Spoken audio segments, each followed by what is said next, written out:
Well, here we come to week 4 of our recorded video lecture series in these hour courses. Again, welcome to students and others alike.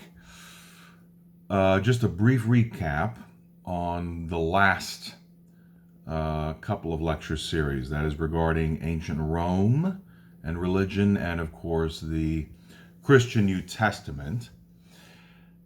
A few key dates to keep in mind. So we said previously that the first time in Roman history, specifically the ancient Roman Republic's history, that the state ever intervened in religious matters was in the year 186 BCE, with the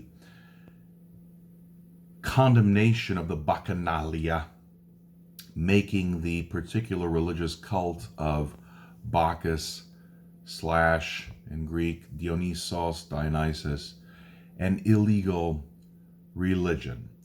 The second time would occur in the middle of the first century with measures we've already discussed regarding the Roman province of Judea, and Judaism, the religion.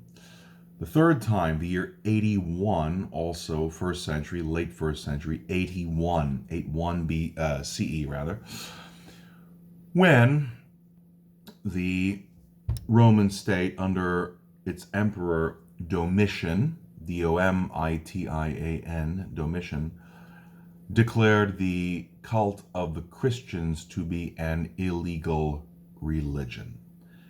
This happens in the year 81 CE. That is when Christianity, under Roman law, is officially declared to be a religio illicita, an illicit and illegal religion. The interesting thing, even more interesting thing to take note of here, is that the reasons why this particular religious cult, the Christians, was made an illegal religion, it was twofold. Number one, the Romans regarded the Christians as atheists. We've already discussed the cohabitation of religion and the state in ancient Rome. The Christians were atheists. They would not support, show deference to, worship the Roman deities, and more specifically Rome itself. They're atheists. The Christians do not believe in the divine, do not believe in the gods. And secondly, therefore, they're not fulfilling those three requisites: pietas, unitas, and fides, devotion, unity, and loyalty of and to the Roman state. Therefore, the Christians are at the very least unpatriotic, and worse yet, they may be traitors to the state. They may be trying to create a state within a state, which leads us to this next series of video lectures, the age of the so-called persecutions, supplications, and what else Christians are doing during that period of time, namely the 3rd century, the 200s. Finally, right before we get to that, the last important takeaway then regarding ancient Rome itself, for itself, is that there never was problem within the ancient Roman Republic, its constitution, and its metamorphosis into an empire. there never was a separation between religion and state in ancient Rome, whether the Republic or the Empire. There never was a separation between religion and state in ancient Rome. And it's precisely this that will be the final justification, or at least mechanism that will rather facilely allow the ancient Roman religious empire to metamorphosize, transform itself into the Christian Roman Empire. More on that during week 5, so in next immediately future lecture sessions. Okay, with that said, in terms of Christianity, we've already discussed the New Testament. The last book or books, Gospel of John and John's Apocalypse or Revelation, were completed around the year 100 or 110 CE.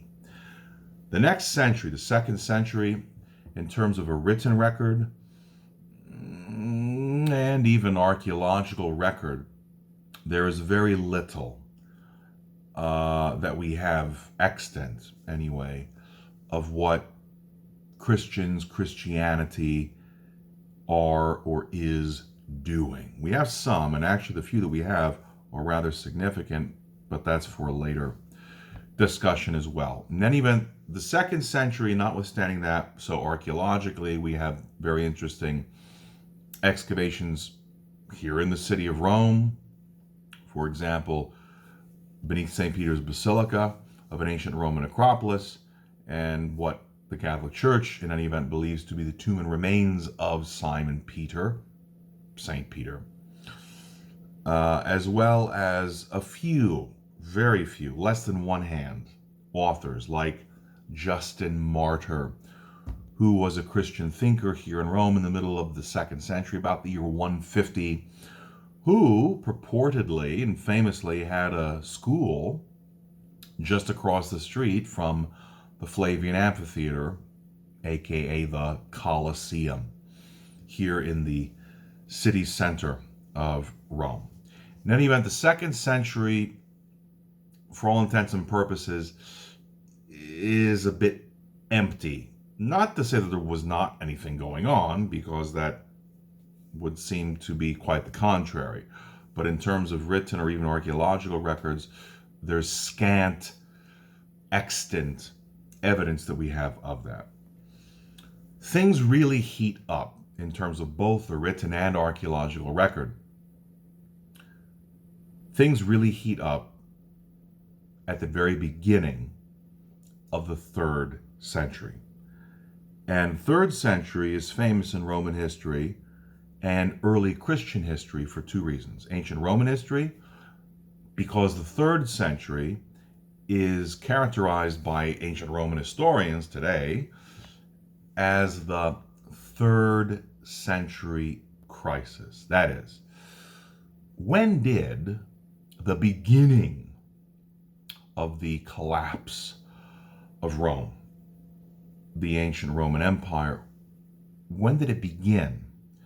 Well, some historians, justifiably so, tend to consider the collapse of the Republic itself, which we've already covered, in the late 1st century BC, that was actually the beginning of the end of the still 4 or 5 centuries long Roman Empire.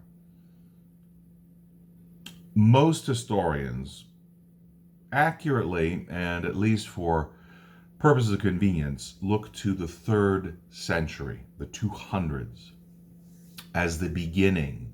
If we want to look for a concrete date, time period, when did the beginning really occur? It most certainly began no later than the beginning of the 3rd century, right about the year 200, and again is referred to as the 3rd century crisis. That is when the now molding, weakening bottom of the basket of the Roman Empire began to fray and eventually shred itself apart, open, and allow the entire enterprise to definitively collapse a couple of centuries later.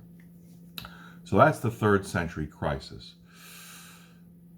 Concomitant to that, so happening at the same time, simultaneously, and not without reason, the two are directly related, is the period of the so-called persecution of the Christians. The ancient Roman Empire's persecution of the Christian cult, and more specifically, several of its members.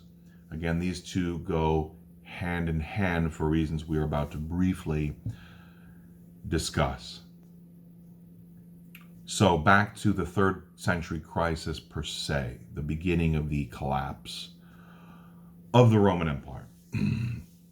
This begins with the Roman Empire's first ever non-italic emperor to become emperor. This happens in the year between 193 and 197, depending on how historians like to cut these very few years up. So between 193 and 197 CE, the tail end, the very end of the 2nd century, Rome's first ever non-italic emperor becomes emperor. You may be familiar with emperors Trajan, 100 years earlier, or Emperor Hadrian, 70 years earlier, as being referred to as non-Italian emperors. No, that's incorrect. That's inaccurate. They were not only not Italian, which technically doesn't exist in the ancient Roman Empire, they were not even italic. They had ancestry, and so technically they were italic, but they were born elsewhere, Spain. Okay? Between 193 and 197, a new emperor comes to power. His name is Septimius Severus. Septimius Severus. And ethnically, he's neither Italic, so from the Italian peninsula, much less Spanish. Rather, he is Punic of origin. That is ultimately ancient Phoenician, but through its more, at the time, contemporary situation, manifestation, Carthaginian, from ancient Carthage in North Africa. He was North African, Leptis Magna it's called, in North Africa, modern-day Libya. Okay. He comes to power. And at the time that he comes to power,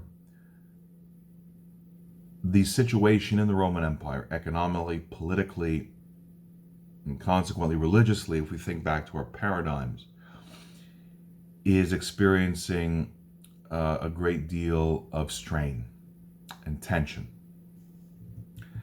Economically, it is decided under this Roman emperor, Septimius Severus, that the empire must increase taxes on its population. The increasing of taxes has a negative twofold outcome. One, devaluation of the currency, Roman money. And two, because of that, hyperinflation of the cost of goods and services. Now, again, thinking back at the very beginning of the course of our paradigms, economics, politics, religion, the development of these three systems in a human society.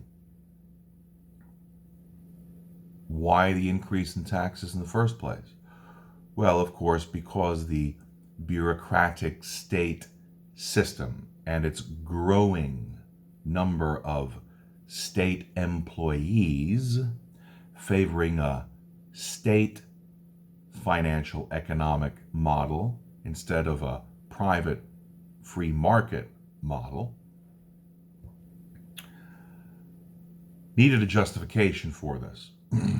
What would that justification be? Paradigms, politics.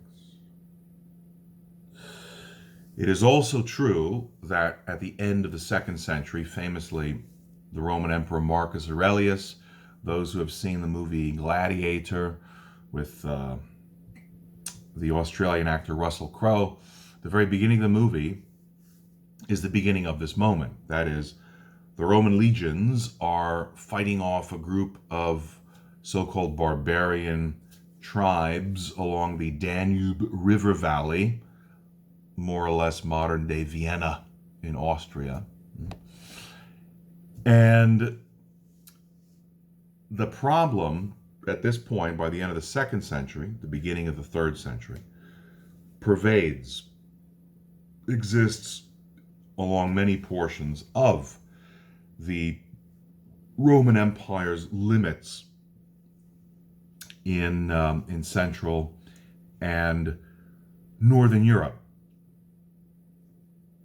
Namely, that because of Rome's previous economic prosperity, more and more peoples from beyond the confines, the borders of the Roman Empire, understandably wished to trade, engage in commerce, financial, economic activity with the ancient Romans, and consequently a number of settlements began to emerge along the Roman frontier from the Romans' perspective. And then more and more of these peoples wished to actually enter into, within the confines, the borders of the Roman Empire, to, going back to our friends Wendy, Kyle, and Stan, get a piece of the pie, get a bigger piece of the action. And the Romans had a problem. Do we wish to grant immunity? Do we wish to grant citizenship to all of these peoples? Amnesty? The Romans said no. So what do? We are going to increase border security.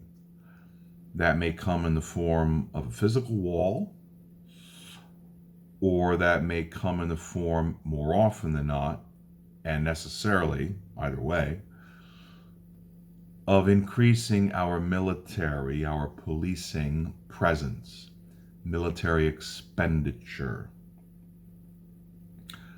Money, even back then, did not grow on trees, and so how are we going to pay for this increase in expenses? By increasing taxation. At least that's our justification for increasing taxation.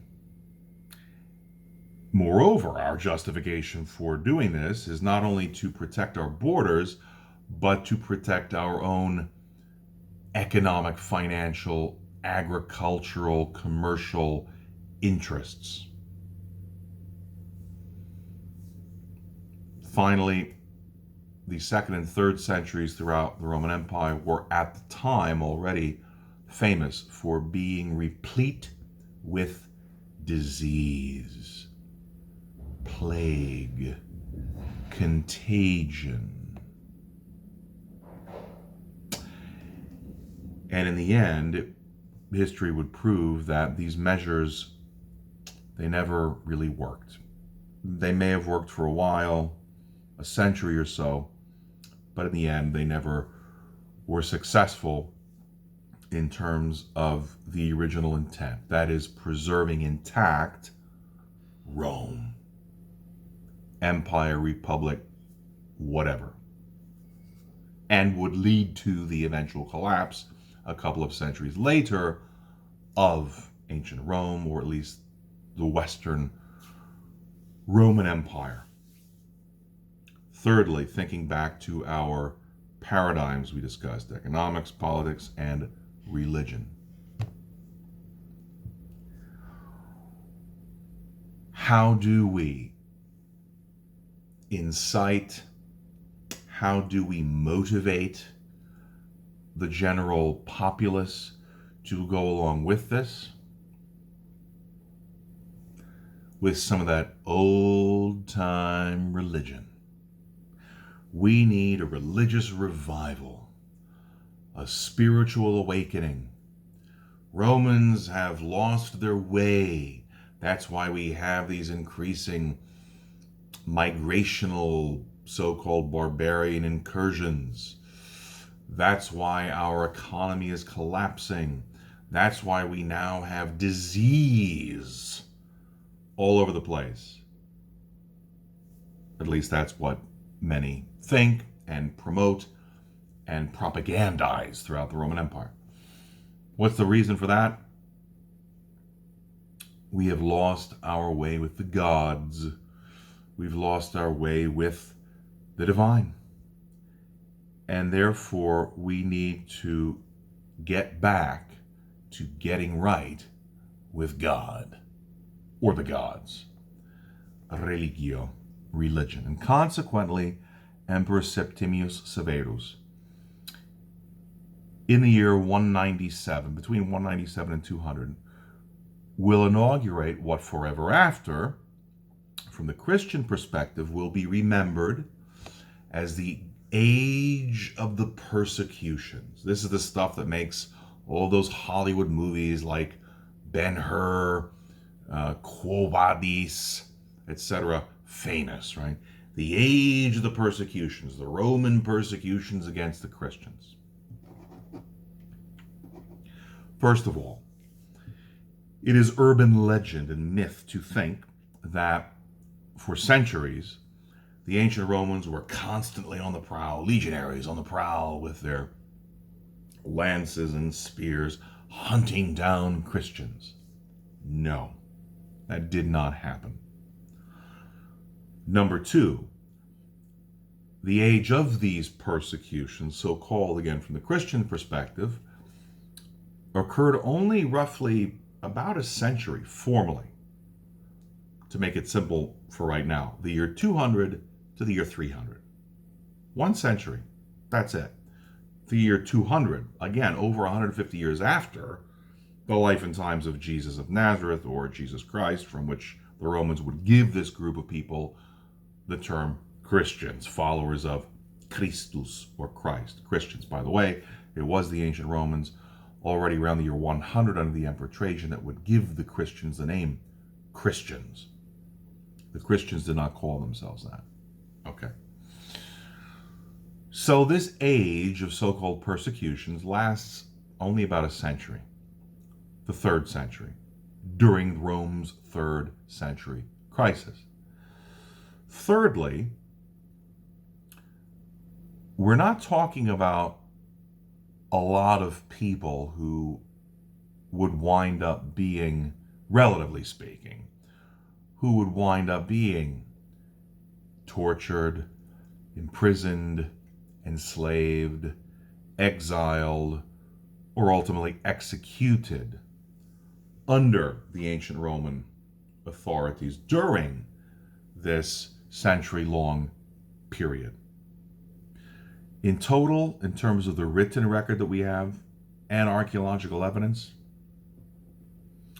over 100 years, we're talking about maybe a total, if we want to be really liberal, which we don't like, we prefer being conservative, I guess, but in this case, it's actually the contrary is helpful. Let's be really liberal in our guesstimates of how many Christians per se were done in during this period of time in the entire Roman Empire. 20,000?